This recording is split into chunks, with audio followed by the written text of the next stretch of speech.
Well, new job numbers out today paints a slightly better picture of the nation's unemployment. The Labor Department reports the jobless rate fell to 8.6%. Here's how the mainstream media is reacting to the news today.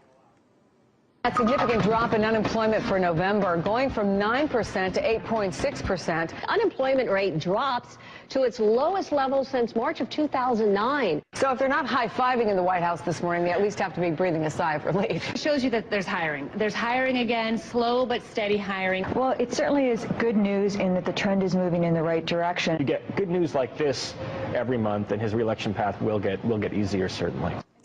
Now, on the surface, the decline in unemployment looks like positive news. After all, it's the lowest levels of unemployment in the U.S. since March of 2009.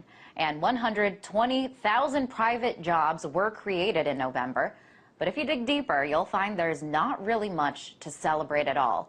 That's because about half the decline is due to people giving up on finding work. 315,000 people simply stopped looking. There are currently more than 13 million people out there that are out of work in the U.S. So what is the real state of the economy these days? Gerald Celente, publisher of the Trends Journal, is here to help me dig deeper into this. Welcome, Gerald. Now, 8.6%, that's better than the 9% that we saw the month before. But when you count those that stopped looking for work, we just saw those numbers, those that are underemployed, it paints a really different picture. What is the real state of unemployment today? Well, look at the stock market. Ask Dow Jones how elated he was today. On the first blush of the news, it went up over 100 points, and then it ended the day flat. And when you look at the real numbers and who got the jobs, it's food stamp employees. Oh, there were jobs created in retail. You know, those wonderful jobs where you take people's money and you say, have a nice day. And there were jobs in hospitality. That's another word for cleaning up somebody's room. Oh, and there were jobs in healthcare, you know, working in nursing homes, making $62.50 a week by the time after taxes. You know, so these aren't real jobs. This is a plantation economy. And the big lie that no one's talking about as they pump up this weak number is that, Liz, you need 125,000 jobs a month just to account for the new people moving into the economy and population growth.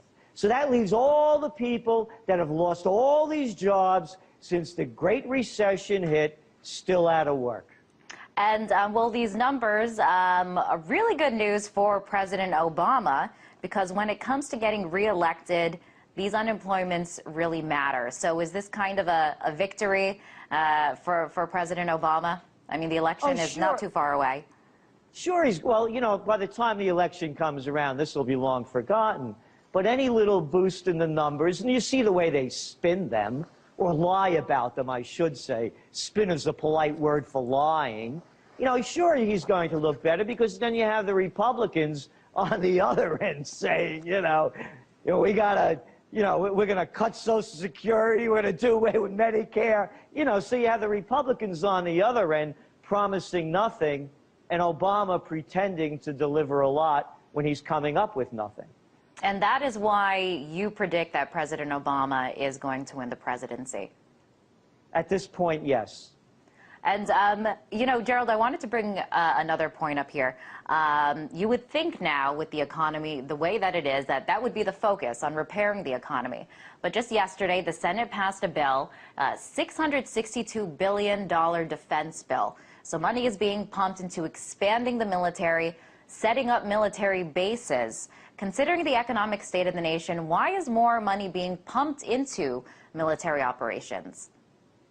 Well, there's that other bill, too, you might want to mention, the Senate bill that passed 97-3, that gives the military the right now to, you know, arrest anybody, a person like me, that really doesn't dig what's going on in a lot of places, and call me a terrorist. I have no lawyer, no rights, I'm gone. Woof, they ship me overseas, you know, anything. So why is it happening? It's very simple. It's a very old story. It was told many years ago by General Dwight D. Eisenhower 5-star general, supreme commander of the Allied forces, 2-term president, a Republican at that, hardly what you would call in those days a pinko liberal, and warning the American people that the military-industrial complex is taking over the country. Does anyone need any more proof than the bill that you just talked about and the one that I just talked about? This is unprecedented in American history. But why are we seeing this? Why are we seeing more money being pumped into the military and not more money being spent on job creation? I mean, what does it say about the priorities? Well, that's what I'm saying. The military's taken over the country. And I didn't say it, just as General Dwight D. Eisenhower warned. Follow the money. How could America be in all of these foreign countries, and as you pointed out, now expanding into Australia, as, you know, look what's going on in Detroit. They're going bankrupt. Look what's going on in the Bronx, in Cincinnati, in St. Louis. Hey, how about taking a couple of walks away from D.C. over there and walk into the ghettos if you want to have a lovely evening and not make it home at night? You know, how come they're not bringing the money at home? It's very simple. It's the people in charge have a different agenda, and their agenda is war. Look, on this new bill that was just passed that I mentioned, this Lindsey Graham, or Graham Lindsey, the cracker from South Carolina, he said the United States is a battle zone. Could you imagine that? So that's what's happened. They've turned the whole country into one big homeland security and the priorities on military.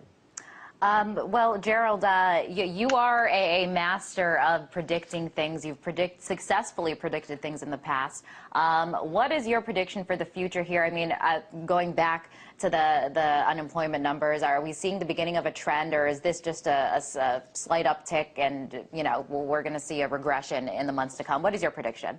Oh, it's going to get much worse. As a matter of fact, we're coming out with our top trends for 2012.